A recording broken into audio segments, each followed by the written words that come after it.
قوم لوط وہ قوم تھی جس کے پاس اللہ کے نبی حضرت لوط علیہ السلام کو بھیجا گیا۔ یہ لوگ بے حیائی، بدکاری اور نافرمانی میں حد سے بڑھ گئے تھے، خاص طور پر وہ گناہ جسے قرآن نے فاحشہ کہا، یعنی مردوں کا مردوں سے بدفعلی کرنا۔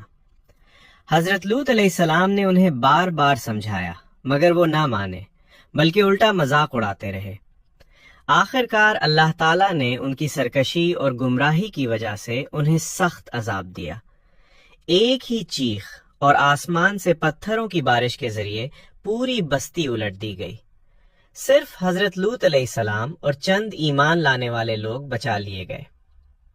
سبق: قوم لوط کی کہانی ہمیں یہ سکھاتی ہے کہ اللہ کی نافرمانی اور اخلاقی بگاڑ کسی قوم کو تباہ کر دیتا ہے، جبکہ ایمان، پاکیزگی اور اللہ کے احکام کی پیروی میں کامیابی ہے۔